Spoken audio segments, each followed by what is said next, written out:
So Warner Brothers has thrown Henry Cavill to the wayside again, and they might be keeping Ezra Miller as the Flash going forward, which has everybody up in uproar. It sounds crazy, it sounds disrespectful, and it may be disrespectful, but I don't think it's that crazy. Now let me preface this by saying I'm a Henry Cavill fan. I think Man of Steel is one of the best comic book movies ever made.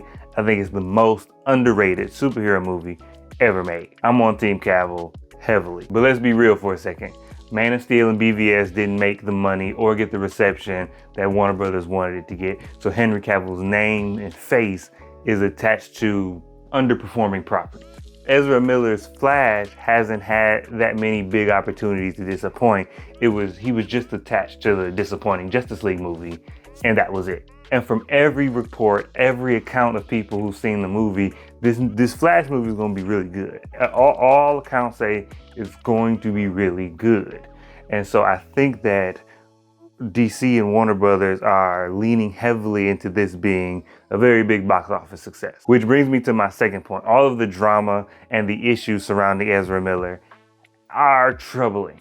And that's probably why this decision is disrespectful. But one, there haven't been any issues, reportedly, there haven't been any issues since Ezra Miller has, I think checked in rehab or a mental health facility. Ezra Miller is seeking help, and since then, no incidents. The general movie-going audience isn't really keyed into the onslaught of news that has been surrounding Ezra Miller.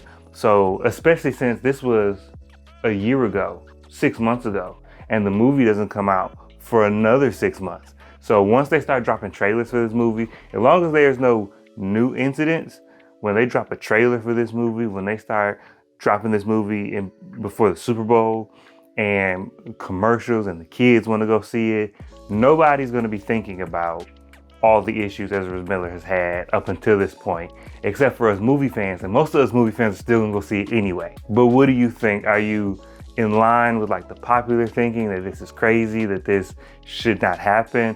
Or is it, like me, of two minds, where morally it might be a little questionable, but it seems like it might be a sound business decision?